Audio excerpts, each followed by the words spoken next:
इस्लाम का एक ऐसा दौर जब हर बड़ा साइंटिस्ट मुसलमान हुआ करता था। जिस तरह आज यहूदी दुनिया की हर फील्ड में ग्रो कर रहे हैं, इसी तरह एक दौर था जब मुसलमान दुनिया की हर फील्ड में टॉप पर थे। इस दौर में मुसलमानों की दुनिया के इस सारे हिस्से पर हुकूमत थी जिसे कहते हैं the golden age of Islam.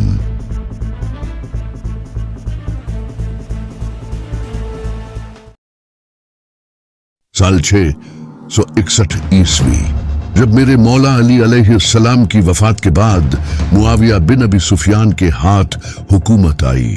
Muawiya का बनु उमैया कबीले से ताल्लुक था। बनु उमैया ने अपने दौरे हुकूमत में बड़े ही नीच काम किए थे, जैसा कि यजीद ने मेरे इमाम हुसैन अलैहिस्सलाम को कत्ल किया था और मुआविया ने भी मौला अली अलैहिस्सलाम को खलीफा नहीं माना था, जिससे मुसलमानों की आपस में जंगें हुई, जिसमें हजारों मुसलमान शहीद हुए, जिसे मुस्लिम सिविल वॉर भी कहा जाता है। इस पर हम डिटेल में अगली वीडियो में बात करेंगे, सो सब्सक्राइब नाउ। लेकिन बनु उमैया के सारे लोग ही गलत नहीं थे। कुछ हजरत उस्मान गनी रजी अल्लाह ताला अन्हु जैसे बहुत अच्छे लोग भी थे। बनु उमैया के दौर में यहूदी और क्रिश्चियंस पर टैक्सेस लगाए गए थे और यहाँ तक कि इनके दौर में नए कन्वर्ट हुए मुसलमानों को भी सेकंड क्लास की तरह ट्रीट किया जाता था। जैसा कि बनु उमैया ने रीसेंट कन्वर्ट हुए मुसलमानों पर भी टैक्सेस लगा दिए थे, जबकि इस्लामिक लॉ के अंडर जो भी लोग इस्लाम कबूल करते थे तो उनके लिए कई इंसेंटिव्स रखे जाते थे ताकि ज्यादा से ज्यादा लोग इस्लाम कबूल कर सके। लेकिन बनु उमैया ने तो नए कन्वर्ट हुए मुसलमानों पर भी टैक्सेस लगा दिए थे। बनु उमैया ने अपने दौर में बड़े ही बुरे काम किए, लेकिन इनके दौरे खिलाफत में इस्लाम काफी फैला भी था। जैसा कि ये जो एरिया आप देख रहे हो, नबी पाक सल्लल्लाहु अलैहि वसल्लम के दौर में मुसलमानों ने इस हिस्से पर कब्जा कर लिया था और ये सारा एरिया खलफाए राशिदीन के दौरे खिलाफत ने फतह किया और ये येलो कलर का हिस्सा बनु उमैया ने कॉन्कर कर लिया था, जिसमें अफ्रीकिया, ट्रांसोक्सियाना, सिंध, मगरिब, हिस्पानिया, ये सारे इलाके बनु उमैया के अंडर चुके थे। 661 से 751 ईस्वी तक बनु उमैया ने हुकूमत की, लेकिन फिर एंट्री होती है बनु अब्बास की। बनु अब्बास नबी पाक सल्लल्लाहु अलैहि वसल्लम के चचा हजरत अब्बास रजी अल्लाह ताला अन्हु की औलाद में से थे, यानी कि एक तरह से नबी पाक सल्लल्लाहु अलैहि वसल्लम के खानदान में से थे। बनु अब्बास मानते थे कि हम नबी पाक सल्लल्लाहु अलैहि वसल्लम की औलाद में से हैं, तो खिलाफत भी हमारे पास होनी चाहिए। बनु अब्बास इस्लाम को इसके असल रूट्स की तरफ वापस लेकर जाना चाहते थे, क्योंकि बनु उमैया ने मुसलमान उम्मत का बीड़ा गर्क कर दिया था। बनु अब्बास अपने इस मोटिव को पूरे किंगडम में फैलाने लगे और बनु उमैया के खिलाफ प्रोपेगेंडा शुरू कर दिया। इसके 20 साल बाद बनु उमैया की हुकूमत में सिविल वॉर शुरू हो गई, तो बनु अब्बास ने इसी मौके का फायदा उठाया और इसी वक्त खुरासान के ईस्ट में अबू मुस्लिम ने अरब और पर्शियंस को अपने साथ इकट्ठा किया। बनु अब्बास की इस रेवोल्यूशन को सपोर्ट करने के लिए 747 ईस्वी में अबू मुस्लिम अपनी फौज के साथ खुरासान और बाकी सूबों पर कब्जा करने लगता है और मरवान, जिसे बनु उमैया का खलीफा बनाया गया था, उसे मार देता है। बनु उमैया को हराने के बाद अबू अल अब्बास अल सफा अब्बासी सल्तनत का पहला खलीफा बनता है और अबू मुस्लिम को खुरासान का गवर्नर बना दिया जाता है। बनु अब्बास के हाथों में पावर आना इस्लाम का पावरफुल बनने जैसा था। 745 ईस्वी में अल मंसूर बनु अब्बास का दूसरा खलीफा बनता है। अल मंसूर के खलीफा बनने से पहले दमास्कस मुसलमान किंगडम का कैपिटल हुआ करता था, फिर इसके बाद कूफा को कैपिटल बना दिया गया था, लेकिन अल मंसूर ने बगदाद को कैपिटल बना दिया। बगदाद को अल मंसूर ने बिल्कुल स्क्रैच से बनाया था। 762 ईस्वी में अल मंसूर ने 1 लाख मजदूरों और आर्किटेक्ट्स को इस शहर को बनाने लगा दिया। अल मंसूर ने इस सिटी को स्ट्रेटेजिकली टिग्रिस रिवर से 32 किलोमीटर्स दूर बनाया था। इस लोकेशन की वजह से इस सारे रूट का ट्रेड बगदाद से होकर गुजरता था और बगदाद ट्रेड हब बन चुका था। फिर 786 ईस्वी में हारून अल रशीद बनु अब्बास के 5वें खलीफा बनते हैं।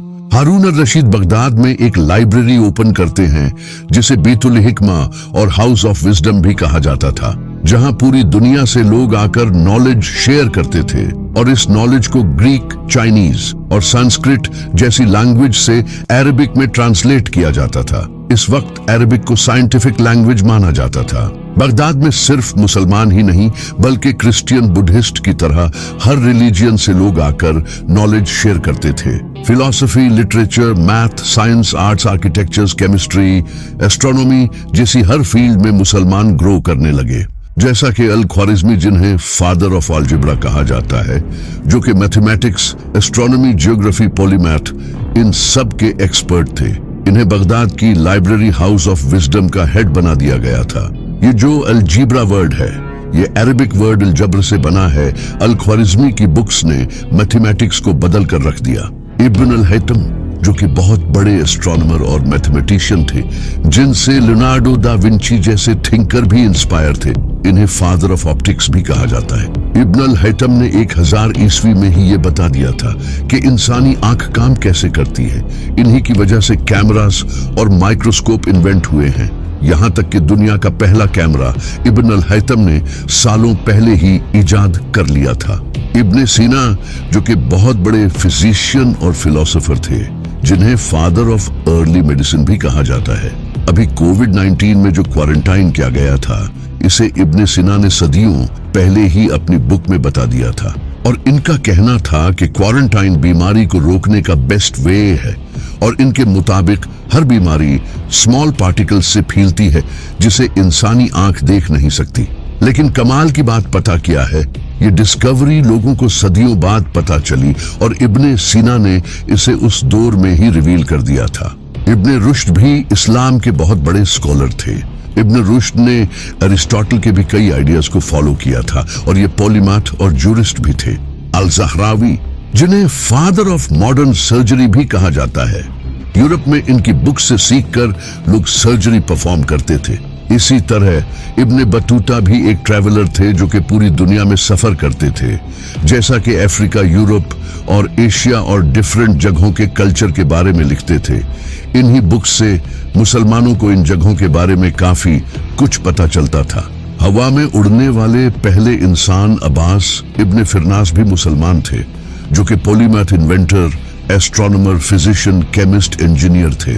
इब्न खालदून, जो कि फादर ऑफ इकोनॉमिक्स हैं, इनके ही नॉलेज का फायदा उठाकर एडम स्मिथ ने इतनी पॉपुलैरिटी गेन की थी।